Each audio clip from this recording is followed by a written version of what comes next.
différence entre l'épreuve et la tentation. Premièrement, lorsqu'on parle d'épreuve, l'épreuve vient de Dieu, mais la tentation vient du diable. Dans Jacques 1, verset 13 à 15, il est écrit que personne, lorsqu'il est tenté, ne dise « c'est Dieu qui me tente », car Dieu ne peut être tenté par le mal et il ne tente lui-même personne. Mais chacun est tenté quand il est attiré et amorcé par sa propre convoitise. Puis la convoitise, lorsqu'elle a conçu, enfante le péché, et le péché étant consommé, produit la mort. Dieu est celui qui nous éprouve, mais le diable est celui qui nous tente. Dieu ne tente pas, mais Dieu nous éprouve. Le diable est par contre appelé le tentateur. Matthieu 4, verset 3, le tentateur s'étant approché de lui, lui dit, « Si tu es fils de Dieu, ordonne que ces pierres deviennent des pains. » On appelle ici l'ennemi de nos âmes le tentateur. Amen. Dis avec moi, le diable est le tentateur. Dieu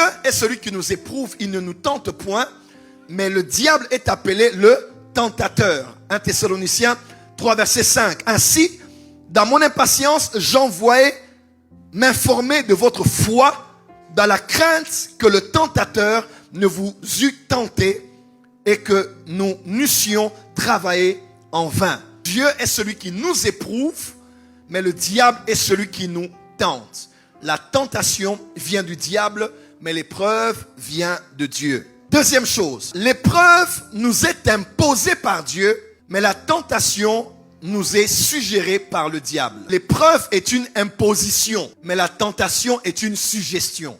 Tu n'as pas de choix face à l'épreuve, mais tu as toujours le choix face à la tentation. Ainsi, être tenté en soi n'est pas un péché. Quelqu'un peut être tenté, mais le fait d'être tenté ne dit pas que tu as péché. Mais c'est le fait de céder à la tentation qui devient un péché. L'épreuve nous est imposée. Donc quand tu es un enfant de Dieu, que tu le veuilles ou pas, il arrivera des saisons où Dieu va t'imposer une épreuve, mais le diable par contre va te suggérer une tentation. Troisième chose, l'épreuve purifie notre foi.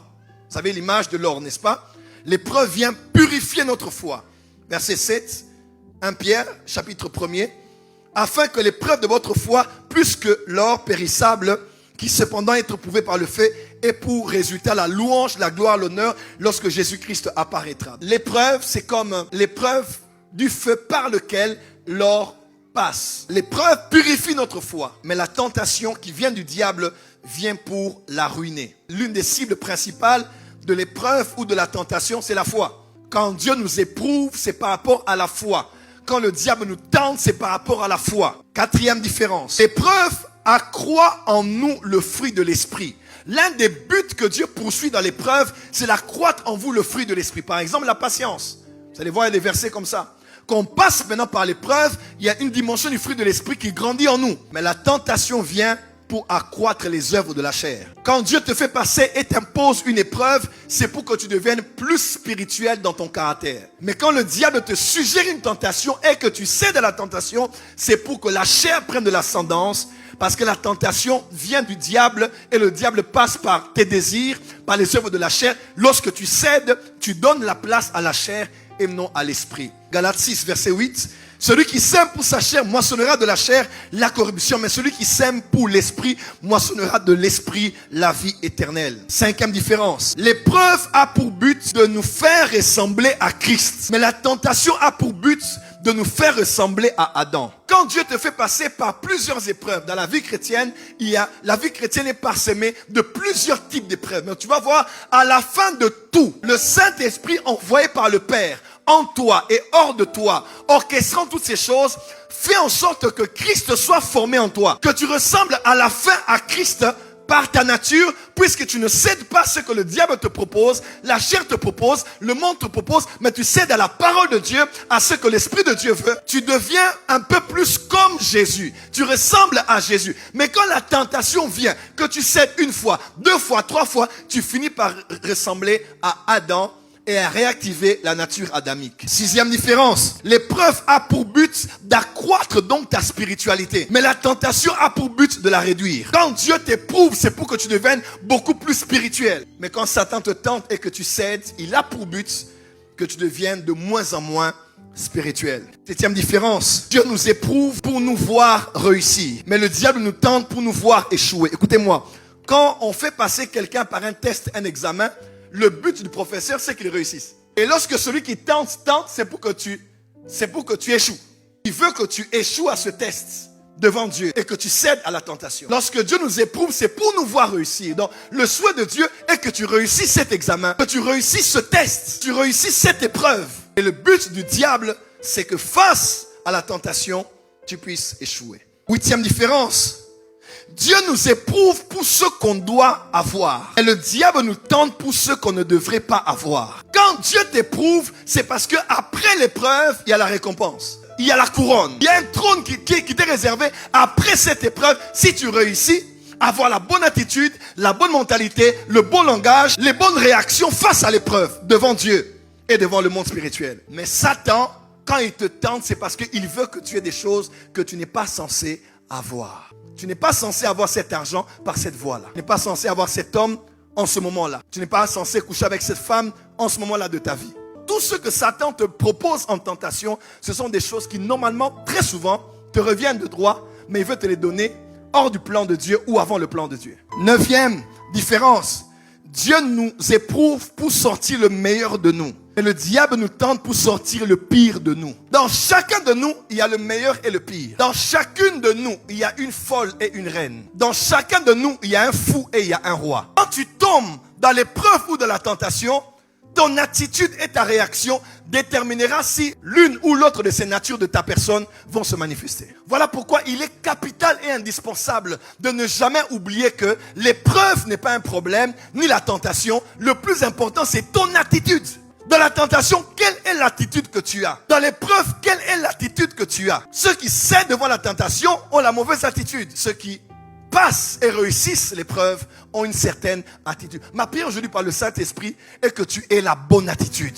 Dixième différence. Dieu nous éprouve pour que notre gloire soit connue au futur. Et le diable nous tente pour que notre gloire soit connue au passé. Quand Satan t'éprouve, c'est parce qu'après cette épreuve, il veut que tout le monde voie la gloire que tu auras demain. Quand Satan te tente pour que tu cèdes, c'est afin qu'on commence à conjuguer des verbes te concernant au passé.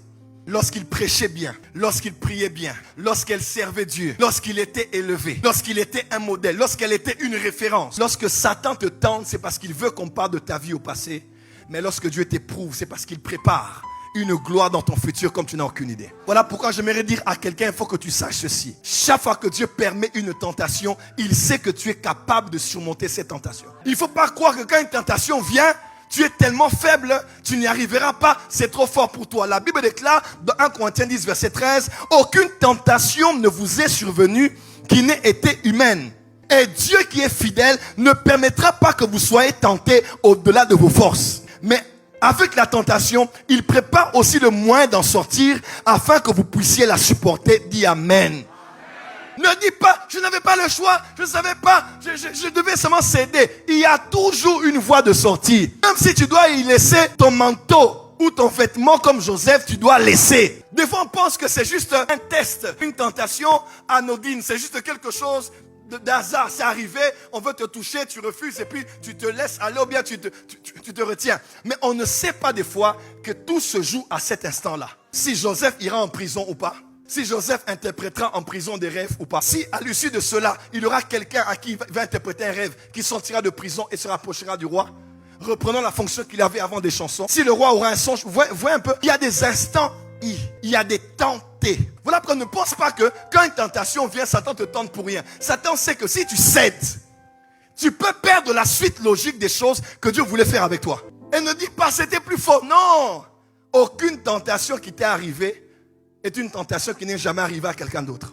Tu dois résister, dire non. Face à l'épreuve, on dit oui Seigneur.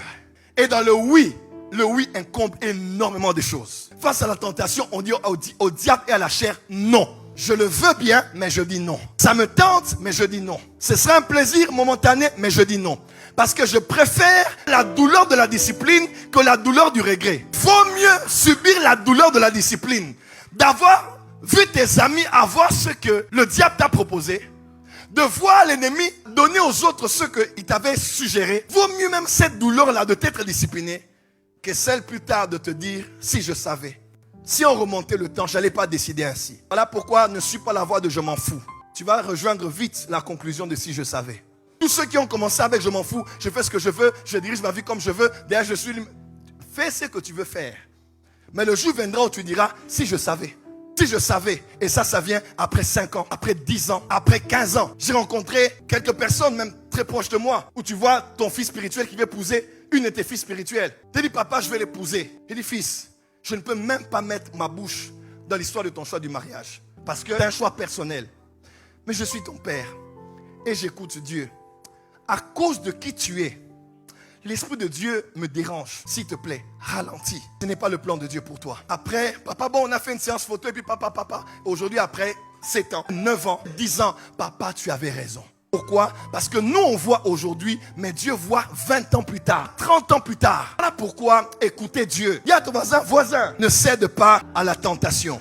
Tiens bon durant l'épreuve, car Dieu a quelque chose de très glorieux pour ta destinée.